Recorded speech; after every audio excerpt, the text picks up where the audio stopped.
इस सेशन में हम राजयोग एजुकेशन के बारे में समझेंगे। डायबिटीज़ जो कि हमारी ग्रंथि है पैनक्रियास,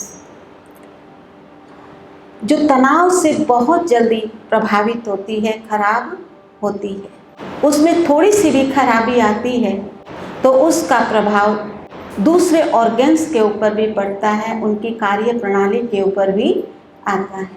तो तनाव को मैनेज करने के लिए ये ज़रूरी है कि हमें अपनी मानसिकता को समझना पड़ेगा। मन क्या है, मैं कौन हूँ, इन सब प्रश्नों का जब तक हम हल नहीं करेंगे, मानसिक क्लिंजिंग को नहीं करेंगे, मन को एम्पावर नहीं करेंगे, तब तक शरीर की व्यवस्था को भी सुव्यवस्थित संतुलित तरीके से हम मैनेज करके नहीं चला सकते हैं। तो कौन इस शरीर को चलाती है, मन में शक्ति कहाँ से आती है, ये सब हमें समझना जरूरी हो जाता है। और इसीलिए राजयोग से अच्छा बेहतर साधन और कोई दूसरा है भी नहीं। तो राजयोग एक एजुकेशन है। एजुकेशन का अर्थ क्या होता है? अगर हम इसका छंदी विच्छेद करते हैं तो इसमें दो शब्द हैं, राज प्लस एजुकेशन। इसमें मतलब दो शब्द, एड्यूस प्लस केशन है, ना कि राज प्लस केशन। तो एड्यूस का मतलब होता है जानना और केशन का मतलब होता है जो हम जानते हैं वो सबको बताना। ये एजुकेशन का अर्थ है। और राज मतलब उन सभी गुह्य रहस्यों को अब हम जानेंगे जो इस दुनिया में कोई नहीं जानता है। और वे गुह्य रहस्य हैं ABCD, आत्मा का ज्ञान, परमात्मा का ज्ञान। और जब आत्मा और परमात्मा के ज्ञान को हम प्राप्त कर लेते हैं तो हम आत्मा उनसे अपना कनेक्शन जोड़ सकते हैं, जिसको हम योग कहते हैं। और ड्रामा साइकिल अर्थात इस संसार का आदि मध्य अंत क्या है और हमने इसमें कैसे कैसे अपना पार्ट बजाया है। तो ये गुह्य रहस्य हैं जो कहीं किसी किताब में वर्णित नहीं। शब्द भले ही हम सुनते हैं और ना ही किसी देहधारी ने हमको इसके बारे में नॉलेज दी है। इसलिए जब हम आत्मा अपनी कर्मेंद्रियों के ऊपर कंट्रोल कर लेती हैं तो हम राजा बन जाती हैं। तो राज मतलब गुह्य रहस्यों को भी जानना और उनको जानकर हम आत्मा राजा बन जाते हैं। अपनी सटल और ग्रोस दोनों पावर्स की, दोनों को पावरफुल हम बना सकते हैं। तो राजयोग का जो एम है वो यही है, निरोगी काया, लंबी आयु, धर्म कर्म श्रेष्ठ, धन धान्य संपन्न, सुख शांति में यशस्वी कीर्ति में जीवन। इन शॉर्ट हम कह देते हैं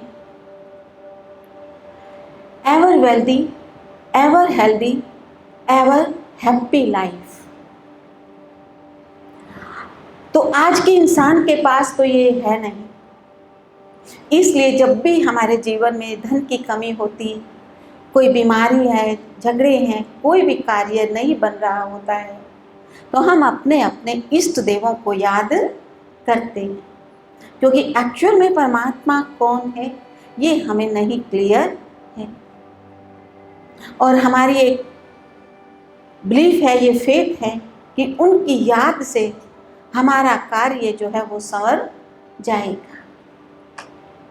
तो कौन किसी को राम में, किसी को किसी देवी में, किसी को कृष्ण में, किसी को शिव में, कहीं ना कहीं विश्वास लेकर हर इंसान चल रहा है। विशेषकर भारत में ऐसे भी लोग हैं जो भगवान को बिल्कुल नहीं मानते। तो कहीं तो कोई पावर है जो अपना कार्य कर रही है, जिससे ये संसार चल रहा है। तो सबसे पहले ये जरूरी हो जाता है हम उसी पावर के बारे में समझें जिससे हम आत्माएं अपना सुखमय जीवन जी सकें। और इसके लिए हमें परमात्मा का ज्ञान होना जरूरी है, जो हम आत्माओं में सबसे बेस्ट है, परम मतलब श्रेष्ठ है, ऊंचते ऊंच है। दुनिया में एक तरफ उनकी महिमा में हम गाते हैं, हे पतित पावन आओ, दुख हरता सुख करता आओ, जीवन नैया पार लगाओ, सत्यम शिवम सुंदरम। शब्द हम बोल रहे हैं, लेकिन वो कैसे हम पतितों को पावन बनाते, जीवन नैया पार लगाते, क्या है ये सत्यम शिवम सुंदरम का अर्थ, ये कुछ भी हम नहीं जानते। तो सत्य क्या है? सत्य के लिए कहते God is truth, so truth is God, and what is truth? Knowledge is truth. यानी उनमें जो नॉलेज है परमात्मा में, वही सत्य है। और सत्य के लिए कहते सत्य स्वयं सिद्ध है, उसको सिद्ध करने की जरूरत नहीं पड़ती। तो अल्टीमेट ट्रूथ को जानना बहुत जरूरी है। और सत्य के लिए हम कहते God is one, so truth is one, then knowledge is one. क्योंकि जब हमें सत्य का ज्ञान हो जाता है, तो जो भी असत्य इस संसार में फैला है, झूठ, वो सब क्या हो जाएगा? समाप्त हो जाता है। और सत्य के लिए हम कहते हैं सत्य कभी बदलता नहीं है, इमॉर्टल है, एटर्नल है, अनचेंजिंग है। जबकि इस भौतिक संसार के लिए हम कहते हैं कि ये संसार चेंजेबल है, अर्थात जो भी स्थूल चीज़ें हम इन आँखों से देखते हैं, वो सदा एक जैसी नहीं रहती है। ये शरीर छोटा बड़ा बढ़ता जाता है। क्या इसमें ये चेंज जो है, जबकि आत्मा में जो चेंज है हम देखते हैं, सुनते भी आए, सुख शांति में जीवन था। तो भगवान ने जो संसार रचा था वो था स्वर्ग, जहाँ सुख शांति में जीवन था, और जहाँ इंसान जो थे वो देवता कहलाते थे। और वही देवता धीरे धीरे इस संसार में पार्ट बजाते बजाते पुनर्जन्म के चक्कर में आते आज हम कैसे बन गए हैं। कहते हैं सभ्यताएं लोप हो जाती है। सभ्यता लोप होना अर्थात सत्यता का पराये लोप हो जाना। कहाँ गए वो देवी देवताएं, वो संपूर्ण मानव कहाँ गए जो सुख शांति में जीवन जीते थे? वो यहीं बैठे हैं, लेकिन आज उनमें आसुरी वृत्तियाँ आ गई है। वो अपने सत्य स्वरूप से, डिवाइन पावर से पराये खाली हो चुके हैं। तो ये चेंज आया, जो सुख में संसार था वो दुख में बन गया। और ये चेंज कोई तुरंत जल्दी से नहीं हो जाता, बहुत धीरे धीरे ये चेंज आया है। तो परमात्मा ने फिर से हमको एक चांस दिया है कि कैसे हम इस दुख में संसार से फिर से सुख में जीवन, सुख में संसार की ओर जा सकते हैं, अगर हम उनकी श्रीमत पर चलते हैं।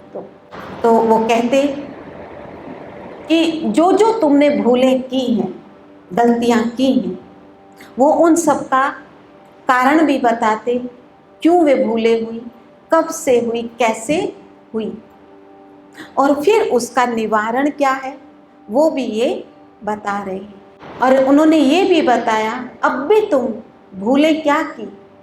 अब जब हम अपने आत्मा रूपी बैटरी को चार्ज कर रहे हैं उस अल्टीमेट सोर्स से, परमात्मा से, तो उन्होंने कहा ये तुम्हारे पास ये शरीर है, तुम कितनी भी कोशिश करो, लेकिन कुछ समय तुम्हारा इस शरीर को संभालने में चला जाता है, तो उस समय तुम्हारी याद थोड़ी धुंधली हो जाती है, जिससे जितना हमको अपनी बैटरी चार्ज करनी चाहिए उसमें थोड़ी कमी हो जाती है।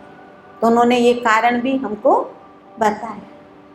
आधी गलती हर एक से होती है, तो ये परिवर्तन है। अब हमें ये चांस मिला है कि फिर से हम अपने आत्मा रूपी बैटरी को उनसे चार्ज करें। पुकार रहे थे ना, वो आए हैं तो उनसे कनेक्शन जोड़ें।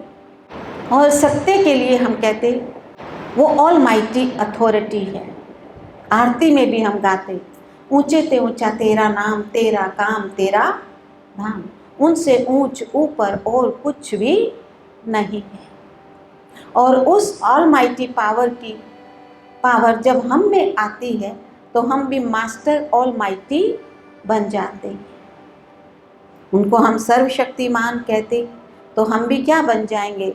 मास्टर सर्वशक्तिमान बन जाते।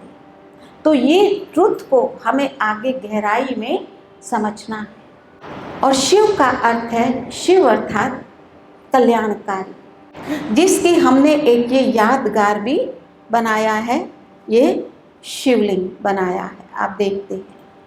और जहाँ भी शिवलिंग होता, शिवलिंग के आकार के छोटे छोटे पत्थर होते हैं, जिनको हम कहते हैं शालिग्राम। तो शालिग्राम आत्मा को कहते और शिव परमात्मा को कहते। शालिग्राम अनेक हैं, शिव एक है। शालिग्राम को शिव नहीं कह सकते और शिव को शालिग्राम भी नहीं कह सकते, क्योंकि हम शरीर के साथ हैं, जबकि उनको अपना शरीर नहीं है। इसलिए हमने ये एक निराकार की यादगार बनाया है। बाकी उन्होंने बताया कि ब्लैक कभी बनाना नहीं चाहिए, क्योंकि वो एवर प्योर है। फिर कहेंगे ना, जैसी दृष्टि हमारी वैसा ही रूप से हमने भगवान को भी देखना शुरू कर दिया। हम पतित बने तो उनको भी दूध पानी से नहला रहे हैं। तो कल्याणकारी, जिससे जड़ और चैतन्य दोनों का कल्याण होता है, और वो कल्याणकारी नहीं होता जिससे एक का भला और दूसरे का नुकसान होता है। जब इंसान के पास वर्ल्डली पावर आती है, फिजिकल अचीवमेंट आती है, तो अपने धर्म कर्म से भी दूर हो जाता और भाईचारे से भी दूर हो जाता है। तो उसे सुख मिला या दुख मिला, आज का इंसान ऐसे ही डिवाइड है।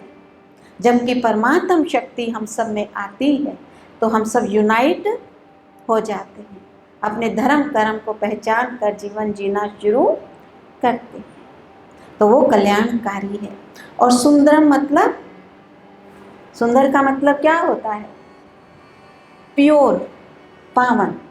इसीलिए तो हम कहते हैं सत्य ही शिव है और शिव ही सुंदर है। और सुंदर ही क्या है? शिव है। सुंदर ही सत्य है। बोलते हैं ना एक दूसरे, तो शब्द बोल रहे हैं, लेकिन इन शब्दों में जो वैल्यूज है वो कोई भी जानता नहीं। तो अब हम इसे समझेंगे। उन्होंने बताया कुछ भी संसार में होता है तो कहीं ना कहीं उसका कोई ना कोई यादगार जरूर होता है। तो उनका ये यादगार एक शिवलिंग के रूप में हम सर्वत्र देखते हैं। कहीं कहीं लोग कैंडल जलाते, ज्योति के रूप में भी हम देखते हैं। एक फेस्टिवल मनाते हैं शिवरात्रि। ये उनके दिव्य अवतरण की याद में मनाया जाता है, क्योंकि वो कभी माँ के गर्भ में प्रवेश नहीं करते, वो निराकारी रूप में ही रहते हैं, पर काया प्रवेश करते हैं। तो उनका दिव्य अवतरण है, दिव्य जन्म।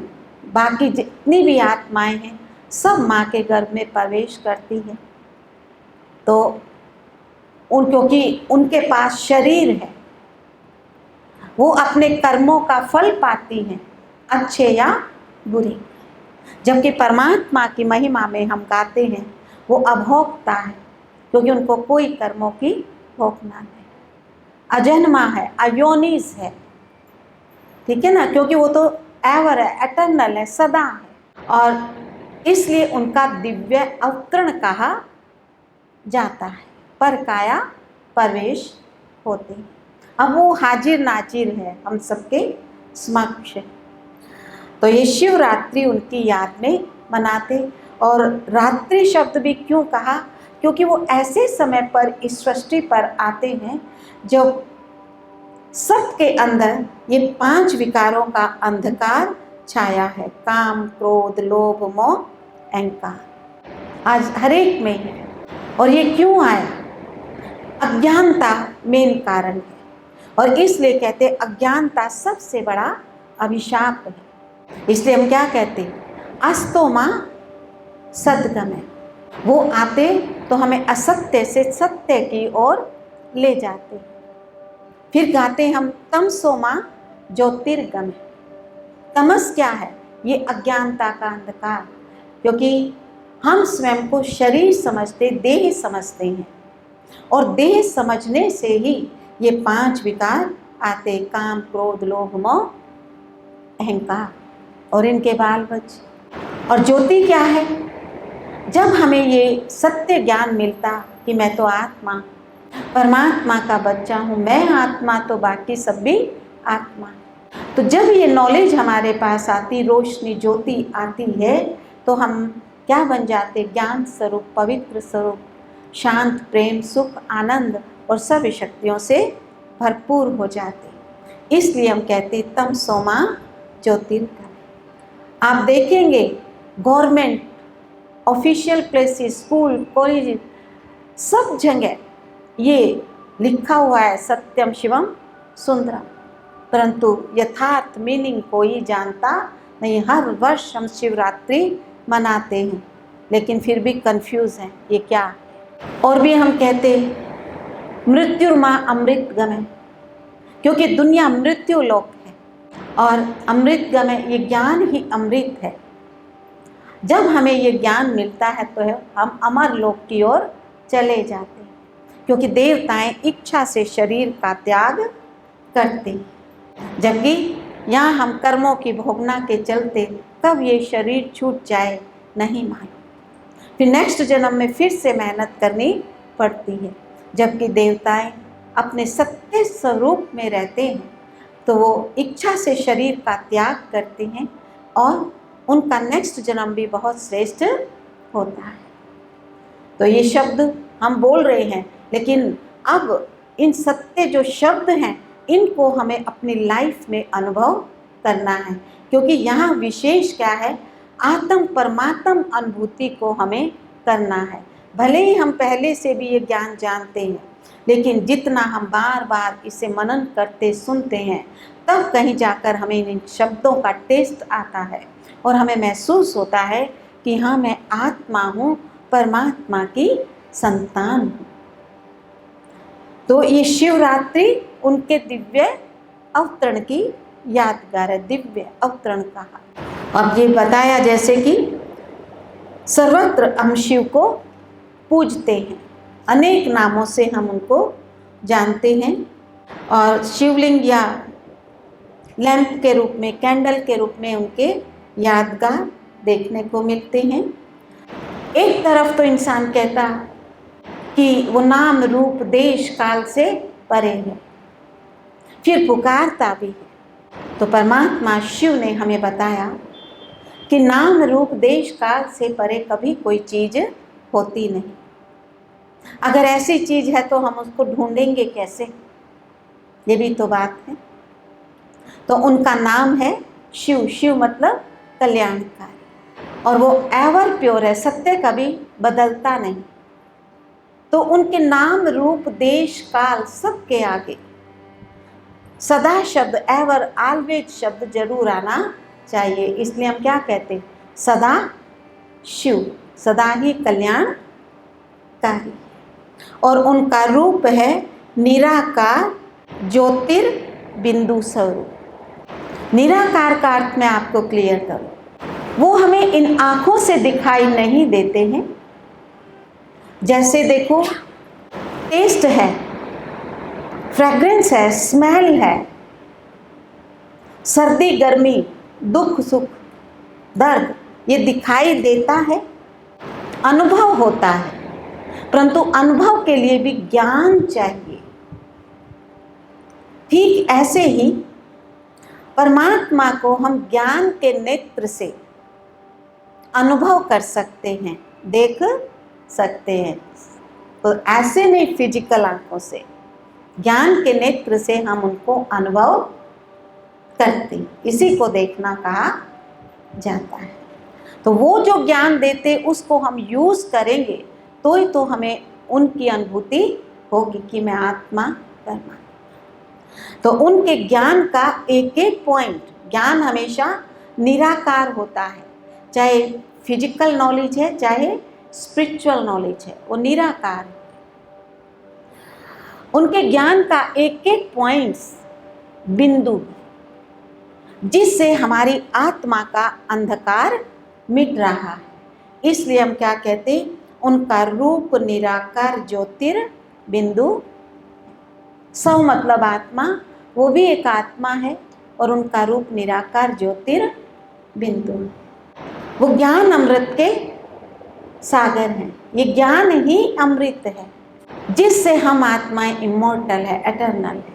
अभी आत्मिक पावर हमको मिलती है। सुनते भी आए, कहते देवताओं ने अमृत पिया और असुरों ने विष पिया। अब जब वो आए हैं तो समझदार क्या कर रहे हैं, उनकी नॉलेज को अपने जीवन में धारण करके अपनी आत्मिक बैटरी को चार्ज कर रहे हैं ताकि सुखमय जीवन जिए। और कुछ लोग अभी भी अपने उन्हीं बातों में खोए हुए। तो हो गया ना, विष क्या पिया, वो अभी भी विकारों में ही व्यवहार कर रहे हैं। ईर्ष्या, द्वेष, काम, क्रोध, लोभ, मोह। इस राज्यों की पावर हम में कम होना शुरू होगी और ये ज्ञान सत्य कभी मिटता नहीं, अब रिकॉर्ड हो रहा है, ये फिर से भी री इमर्ज होगा। तो आधे शब्द इमर्ज होंगे, आधे हम भूल जाएंगे। अमृत कभी किसी ने देखा क्या?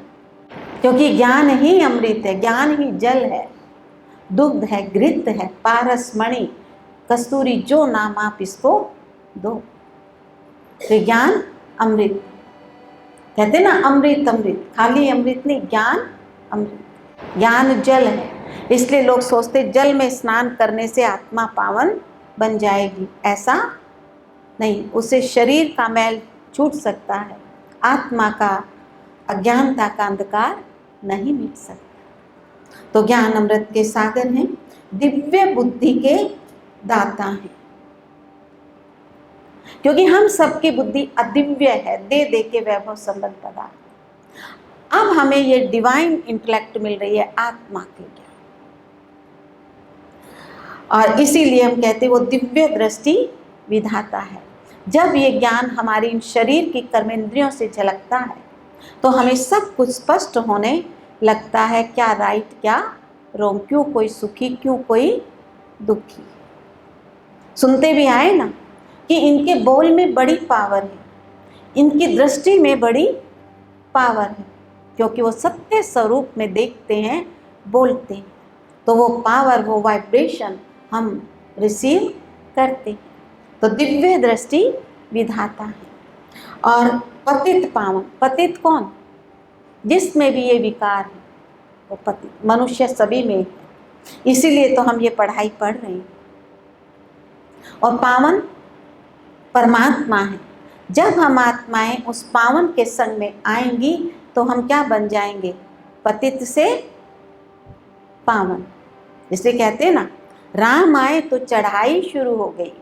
क्या चढ़ाई शुरू हो गई? कि हम पतित से पावन बने, दुर्गति से कहाँ चले? सदगति की ओर। मनुष्य से क्या बने? देवता बने। नर से नारायण, नारी से लक्ष्मी, ये चढ़ाई, ठीक है।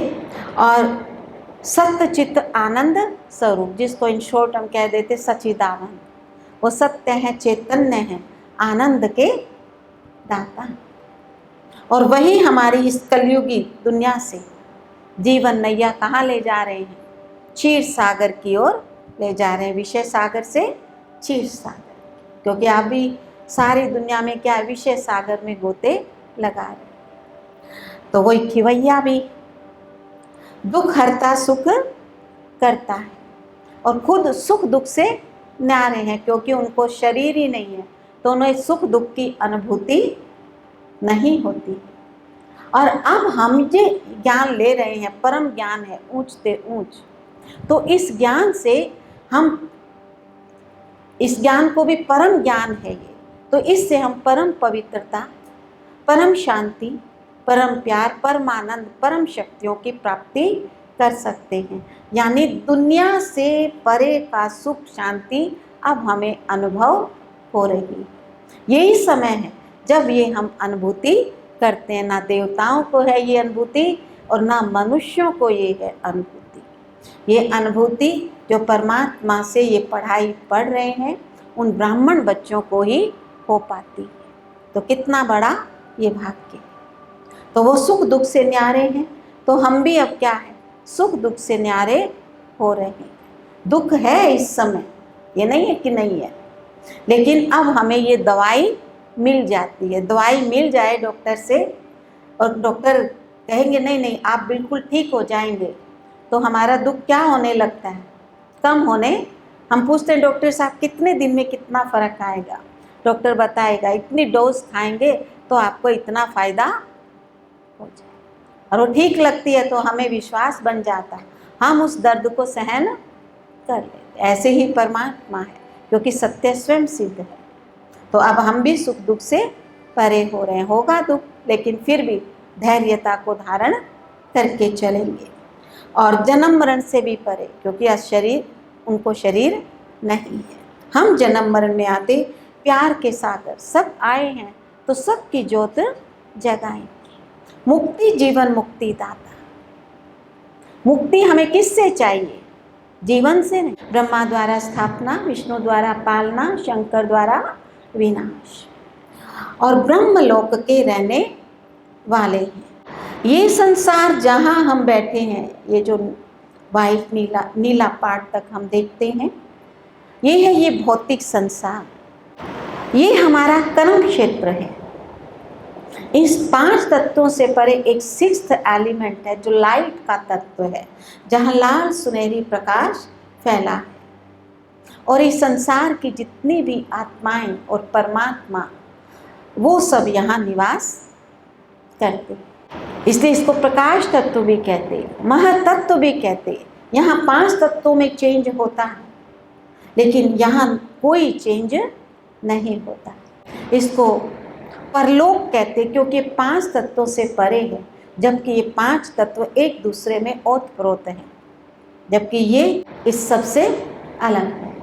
इसको ब्रह्मलोक भी कहते हैं। ब्रत अर्थात विशाल, मतलब इसका कोई एंड नहीं है। कहते हैं ना दुनिया इन्फिनाइट है, परंतु ये वो लोक है, ब्रह्मांड कहते हैं, क्योंकि सीड रूप में हम आत्माएं यहाँ रहती, पिता शिव भी ये रहते। इसी को निर्वाण धाम भी कहते, शांति धाम भी कहते, मूल वतन भी कहते हैं, मुक्ति और मोक्ष धाम भी कहा जाता है।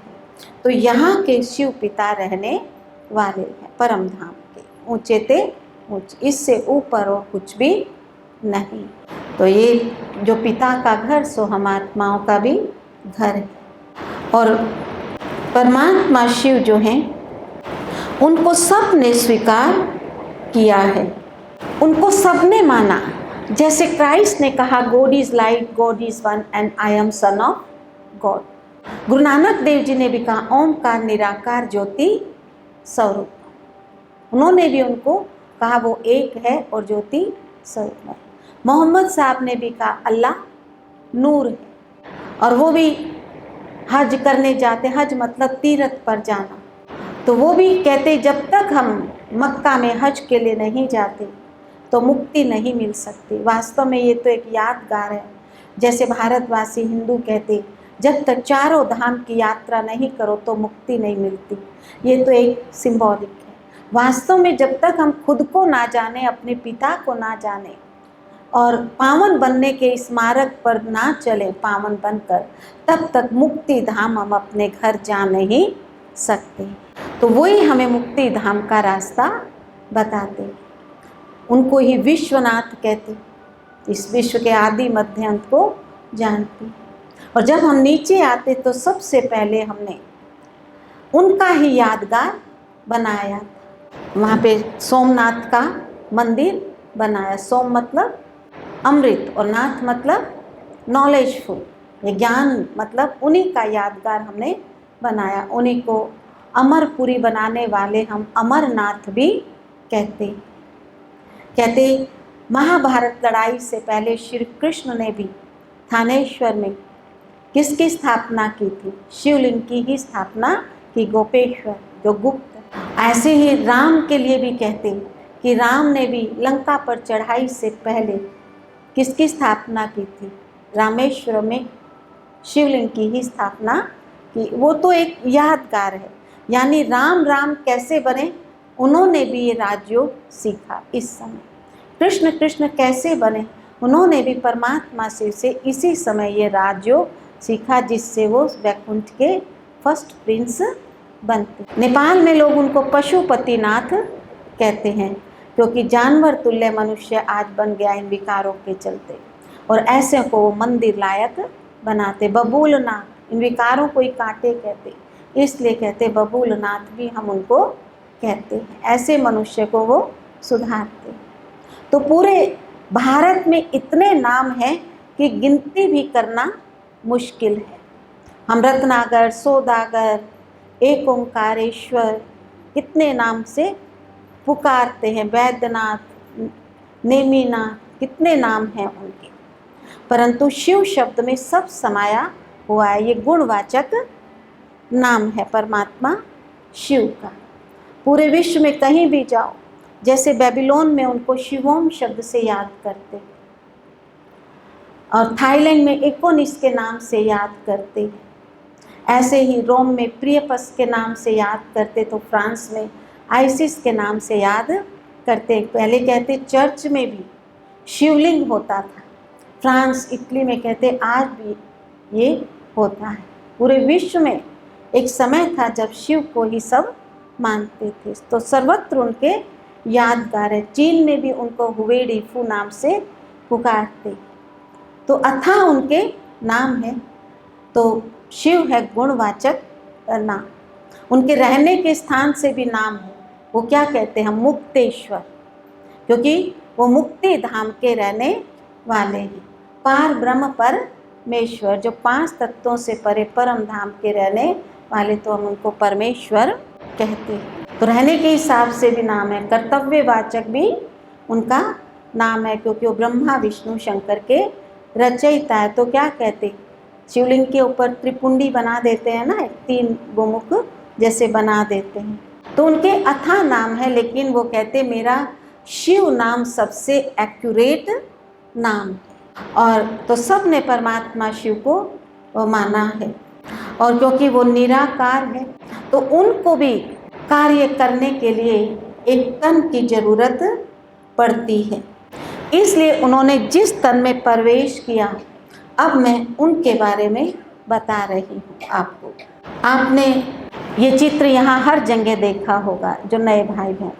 ये भी सुना है कि ब्रह्मा के संकल्पों से सृष्टि की रचना हुई, परंतु ये ब्रह्मा कौन है, कहाँ से आया, कब थे, ये कोई जानता नहीं। तो यही वो व्यक्ति हैं जिनके अंदर परमात्मा शिव ने प्रवेश किया, और इनमें प्रवेश करके उन्होंने हमको ये नॉलेज दी है। और इनमें प्रवेश करने से पहले परमात्मा शिव ने इनको कुछ साक्षात्कार कराए थे। तो मैं इनके लौकिक जीवन के बारे में कुछ एक बातें बताती हूँ कि इनका नाम लेखराज था। हैदराबाद सिंध में एक टीचर के घर में पैदा हुए थे। बहुत पढ़े लिखे नहीं थे, फिर भी अपनी समझ से हीरो के व्यापारी बने, और परिवार वाले थे। इनके भी 5-6 बच्चे थे। एक बच्चा बचपन में चला गया था, तो हम कहेंगे इनके 5 बच्चे थे। ये नहीं समझे कि परमात्मा कोई साधु सन्यासी के तन में आते हैं। वो कहते अगर मैं उन तन में आऊँ, कुमार कुमारी या साधु सन्यासी, तो फिर वो मार्ग सिद्ध होगा, फिर दुनिया कैसे चलेगी। इसलिए वो घर परिवार वाले के ही तन में आते हैं, क्योंकि उनका कार्य है पतितों को पावन बनाना। ये बहुत ही धार्मिक वृत्ति वाले इंसान थे, कोई तीर्थ नहीं छोड़ा, शिव के अनन्य भक्त थे। रोज वही जो गीता है वो पढ़ते थे, औरों को भी सुनाते थे, औरों को भी उसके ऊपर प्रवचन करने के लिए बुलाते थे।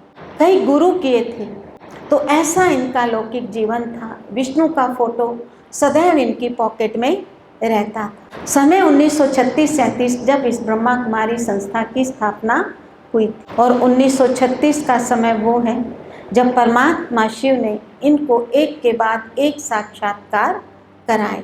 तो एक बार बनारस में वो दोस्त के घर में गार्डन में बैठे थे, तो क्या देखा कि पूरा आसमान एक फिल्म के स्क्रीन में बदल गया। कहीं भूकंप, कहीं ज्वालामुखी, कहीं बड़ी बड़ी बिल्डिंग्स अपने आप गिर रही थी, कहीं अतिवृष्टि तो कहीं सूखा पड़ रहा था, लोग चिल्ला रहे, लोग आग के गोले बरस रहे। ये सब देखा तो बहुत भयभीत हुए, प्रभु ये तो वही महाभारत लड़ाई, यानी इस दुनिया का विनाश दिखाया, जबकि उस समय ऐसा कुछ भी नहीं था। विष्णु का भी साक्षात्कार कराया। इनके चाचा ने शरीर छोड़ा था और बहुत प्यार था उनसे, बचपन में उनके साथ दान पुण्य करते थे। अब क्योंकि बिजनेस बहुत फैला हुआ था, बड़े बड़े शहरों में उनका आना जाना था, तो एक बार कलकत्ता की तरफ गए हुए थे लेखराज जी। पीछे से चाचा बीमार पड़े तो इनको बुलाया गया, लेकिन जब तक ये पहुंचते उससे पहले चाचा चल बसे थे। तो वो बहुत दुखी थे और उनके मन में क्वेश्चन था, आखिर भी आत्मा इस शरीर से निकलती है तो उसकी क्या स्थिति होती है। तो परमात्मा शिव ने उनको ये अनुभव कराया, क्योंकि आत्मा की सबसे प्यारी चीज़ ये शरीर होता है, और जब आत्मा अपने शरीर रूपी घर को छोड़कर जाती है, तो क्योंकि आत्मा इस शरीर में भ्रकुटी में निवास करती है, और जब ये घर छोड़ती है शरीर रूपी घर, तो पूरे घर का चक्कर लगाती, यानी पैर के अंगूठे तक जाती और फिर किसी भी कर्मेंद्री से यानी दरवाजे से निकल जाती है। तो ये उनको अनुभव कराया, और उन्हीं 8 दिनों में 2 बार विष्णु का भी साक्षात्कार कराया। एक बार विष्णु साइलेंस में थे और दूसरी बार बोल रहे थे, अहम चतुर्भुज तत्त्वम्। और जब वो इस विजन से बाहर आए तो बहुत कन्फ्यूजन शुरू हो गया, क्योंकि विष्णु को भगवान मानते थे। इनके मन में आया, क्या मैं भगवान हूँ? कुछ क्लियर नहीं हुआ। वास्तव में परमात्मा ने इन एडवांस इनको ये दिखाया कि जब तुम इस सृष्टि पर आए थे तो तुम कौन थे। विष्णु वो आत्मा जिनमें कोई अवगुण नहीं है। ये लक्ष्मी नारायण का कंबाइंड फॉर्म दिखाया, क्योंकि वहाँ पति पत्नी ऐसे नहीं कहते, लक्ष्मी नारायण, और किसी में कोई अवगुण दोनों में नहीं है, इसलिए विष्णु का। जैसे 4 भुजाओं वाली महालक्ष्मी भी होती है, बहन है या भाई, अब सबको किसको याद करना? एक परमात्मा शिव को। तो ये कंबाइंड फॉर्म उनको दिखाया, ये कुछ समझे नहीं। और फिर कुछ समय के पश्चात ये क्योंकि गीता पढ़ते थे, वही भागवत गीता, औरों को भी प्रवचन के लिए बुलाते थे। तो ये मुंबई की बात है, बाबरीनाथ का मंदिर जहाँ है, वहाँ बहुत जाकर वो घंटों शिव की भक्ति करते थे, और वहाँ के ही पुजारी को बुलाया था गीता पर प्रवचन करने। तो प्रवचन चल रहा था, ना जाने क्यों उनके सामने से उठकर चले गए और एकांत में जाकर बैठे। कभी ऐसा नहीं करते थे, बहुत मान करते थे साधु सन्यासी गुरुओं का। तो पत्नी के उनकी जो वाइफ थी यशोदा, उनके मन में संकल्प आया कि क्यों उठ गई, तो वो भी उनके पीछे गई। अब वो उठकर गई तो उनकी जो डॉटर इन लॉ थी, उनको संकल्प चला, आखिर दोनों क्यों उठ गए, क्योंकि घर का कोई बड़ा तो वहाँ होना चाहिए, नहीं तो गुरु का अपमान होता है। तो फिर वो भी उठ कर गई, तो वाइफ तो फिर सभा में जाकर बैठ गई, और जो डॉटर इन लॉ थी वो वहीं दरवाजे पर खड़ी हो गई। और उसने क्या देखा, जिस कमरे में लेखराज जी बैठे थे उनके फादर इन लॉ, वो पूरा कमरा लाल प्रकाश से दीप्तिमान है। अब ऐसे कोई, जब वो विजन से बाहर आए, वास्तव में परमात्मा शिव ने खुद उनमें प्रवेश करके घर भी दिखाया जहाँ लाल सुनहरी प्रकाश फैला था, और अपना निराकारी रूप भी दिखाया। ये कुछ समझे नहीं। और जब विजन से बाहर आए तो सबने पूछा, दादा गुरु के सामने से क्यों उठे? तो कहने लगे, मैं नहीं जानता, वो लाइट थी, वो माइट थी, मैं उठना नहीं चाहता था, मैं बरबस उसकी ओर खिंचा चला गया। कुछ नहीं समझे। इन्होंने सोचा गुरु ने मेरे साथ कुछ चमत्कार किया है। तो गुरु को सब वृत्तांत बताया। गुरु ने सुना, लेकिन वो कुछ बोले नहीं, तो उनके हाव भाव से समझ गए कि ये कुछ नहीं जानते। इस तरह से उनका गुरुओं से विश्वास उठ गया। और ना सिर्फ परमात्मा शिव ने इनको अपना रूप घर दिखाया, जो डॉटर इन लॉ थी उनको भी दिखाया। देखो कितनी अच्छी उन्होंने युक्ति रची। अगर वाइफ वहाँ होती तो कहते नहीं, दोनों की मिली भगत है। डॉटर इन लॉ क्या होती है, वो थर्ड पर्सन हो जाती है। तो अब कैसी परमात्मा की युक्ति है, उन दोनों को बताया। ऐसे कोई कमरा थोड़ी लाल प्रकाश से भरता है। अभी भी ये कुछ समझे नहीं, कन्फ्यूज़न और बढ़ जाता है, लेकिन परमात्मा अपना कार्य कर रहे हैं। फिर कुछ समय के पश्चात स्वर्ग दिखाया। यहाँ जैसे थोड़ा सा दिखा रखा कि कुछ स्टार ऊपर से नीचे आ रहे हैं, और जैसे ही धरती को छूते हैं तो सुंदर राजकुमार और राजकुमारी बन रही हैं। डबल क्राउन है, एक रतन जड़ित ताज, एक प्योरिटी का आभा मन। बहुत ही समृद्ध सुख शांति में वाला दुनिया दिखाई। और परमात्मा शिव ने कहा ये दुनिया तुम्हें बनानी है। तो इन्होंने अपने दोनों हाथ उठाकर कहा, हे प्रभु ये मेरे बस का काम नहीं है। तो उन्होंने कहा परमात्मा शिव ने, ये तुम्हारा काम नहीं, ये मेरा काम है, लेकिन तुम एक माध्यम बनोगे। क्योंकि उनको भी नर्क को स्वर्ग, दुखी को सुखी, रोगी को निरोगी बनाने के लिए उनमें जो ज्ञान है वो देने के लिए तन रूपी इंस्ट्रूमेंट का होना बहुत जरूरी है। तो जिस तन में उनको प्रवेश करना है उसको ये तो पता होना चाहिए ना कि मेरे अंदर में किसने प्रवेश किया है। तो इस तरह से उनको ये एक के बाद एक ये विज़न कराए। ये चारों विज़न ऐसे ही हैं, जैसे हम कहीं भी किसी कार्य से कोई शहर में जाते हैं तो सबसे पहले हमें रहने का बंदोबस्त करना पड़ता है। और हम जहाँ भी जाकर रहते हैं, धर्मशाला, कहीं पेइंग गेस्ट, कहीं भी जाकर रहते, तो मकान मालिक और किराएदार के बीच में वार्तालाप होता है।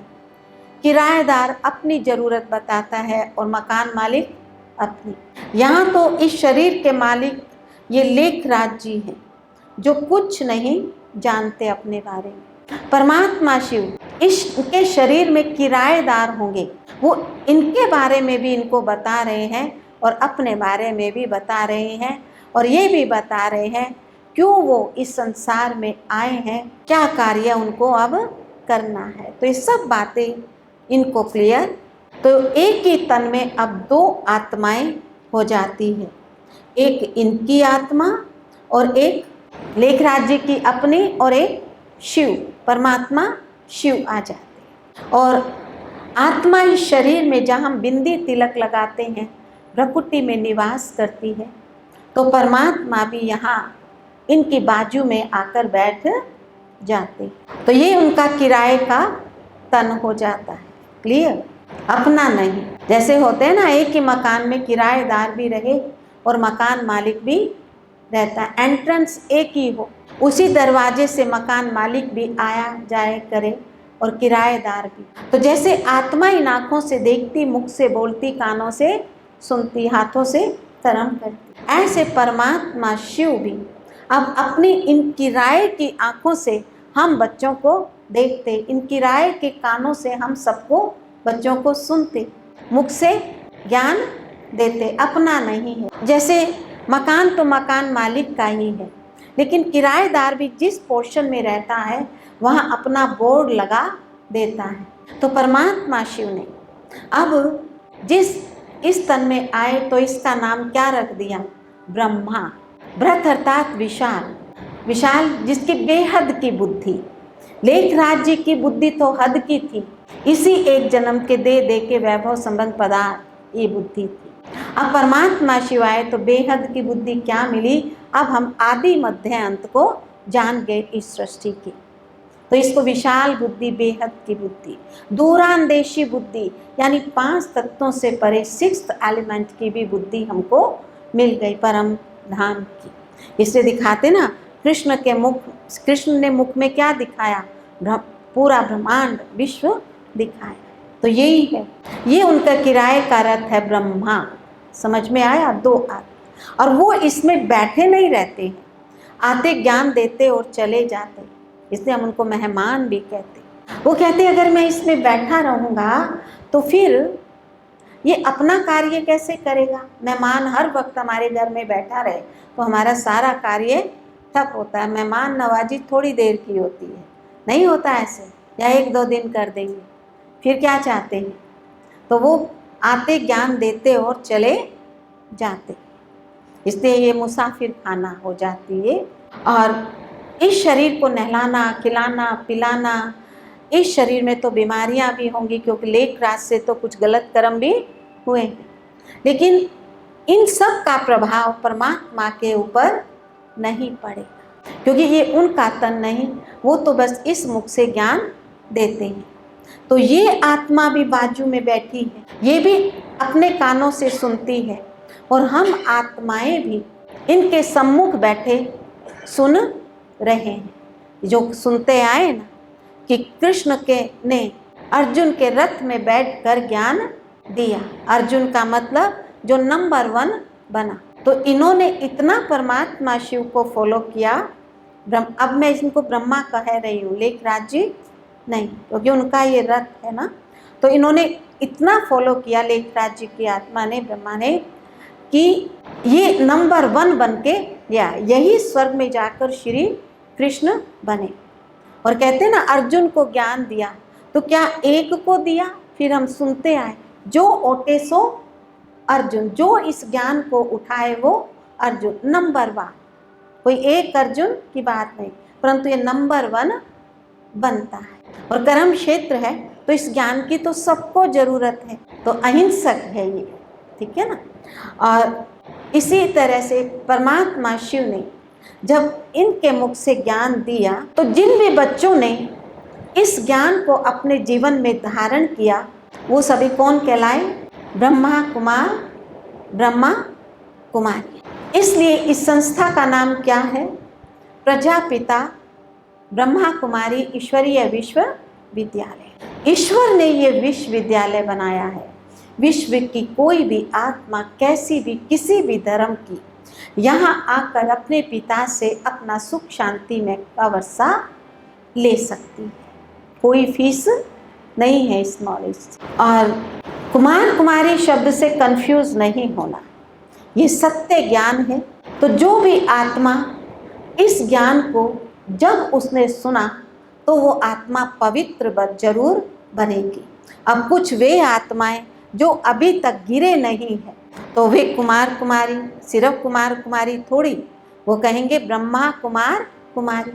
और एक ही पिता के बच्चे वो आत्माएं भी जो गिर गई हैं और अब वो इस ज्ञान को फॉलो कर रही हैं तो वे भी क्या बन जाएंगे, ब्रह्मा कुमार कुमारी। और इस तरह से कुमारी शब्द के अंदर कुमार भी आ जाते, भाई भी आ जाते, क्योंकि शिव बाबा शरीर रूपी चोला नहीं देखते हैं ये भाई है या ये बहन है, वो सिर्फ निराकार आत्मा को देखते हैं। और आत्माएं अभी सबकी पतित हैं, कोई भी है भले नहीं गिरे हैं लेकिन दृष्टि वृत्ति सोच कैसा है उन आत्माओं का, ये भी तो सभी पतित है। तो सभी को इस ज्ञान की जरूरत है। और प्रजापिता, प्रजा अर्थात मनुष्य, ठीक है। तो मनुष्य को स्मृति दिलाकर, क्योंकि सब कुछ विस्मृत हो गया था, तो मनुष्य को स्मृति दिलाई और इससे हम क्या हो जाएंगे, जो विस्मृत हो गया था, हमें जो अपनी सच्चाई को जो हम भूल गए थे वो अब हमें फिर से मिल जाती। इसलिए कहते हैं ना, नष्टो मोहा स्मृति, जो गलत दे भान दे के वैभव संबंध जहाँ हमारा मोह आ गया था, अब वो दूर होकर एक रियल प्यार जिसको कहते वो पैदा होना शुरू हो जाता है। तो हम सभी आत्माओं के पिता तो कौन हो गए, परमात्मा शिव, वो पारलौकिक पिता, क्योंकि 5 तत्वों से परे सभी आत्माओं के, पूरा संसार शिव में जितनी भी आत्माएं उनके बच्चे हैं। और एक हम सबका है लौकिक पिता, जो सबका अलग अलग, जहाँ हम आत्माओं ने ये शरीर रूपी वस्त्र धारण किया। और एक ये ब्रह्मा, ये आत्मिक नाते से हमारा भाई है, परंतु ये भाई के तन में हमारी आत्मा के पिता आए हैं और इन्होंने एकदम एक्यूरेट परमात्मा शिव को फॉलो किया। उन्होंने कहा ये मेरा सबसे सपूत बच्चा है, इन्होंने मेरे हर फरमान को ऐसे पालन किया जैसे मैं चाहता था, तो तुम सबको फॉलो तो मुझे ही करना है, निराकार को। लेकिन प्रैक्टिकल में अगर तुम्हारे सामने कोई दुविधा होती है इस नॉलेज को फॉलो करने में, तो जैसे इस ब्रह्मा ने किया तुम्हारे बड़े भाई ने, वैसे तुम भी कर लो। अगर इससे भी कुछ गलती होगी तो उसका रेस्पॉन्सिबल मैं हूँ, क्योंकि इसको निमित्त किसने बनाया? परमात्मा शिव ने। तो चरित्र के नाते से ये हमारे हो गए माता पिता, आत्मिक नाते से हमारा बड़ा भाई है, ये भी शरीर वाले हैं, ये भी उन्हीं पिता शिव से पढ़ रहे हैं। क्लियर हुई ये बात? तो इस तरह से हमारे कितने पिता हो गए? 3 पिता, एक देह देने वाला पिता, एक आत्मा का पिता, एक ये अलौकिक धर्म का पिता जो इस ज्ञान रूपी धर्म को धारण कराने के लिए निमित्त बना। तो 3 पिता सबके हो गए। और पिता शिव ने कहा इनको तो उन्होंने खुद एडॉप्ट किया है, इन ब्रह्मा और शिव के बीच में कोई अंतर नहीं। अब ये भी संपन्न बन गए, पहले तो पुरुषार्थी थे जब थे इस दुनिया में, अब ये भी संपन्न बन गए हैं।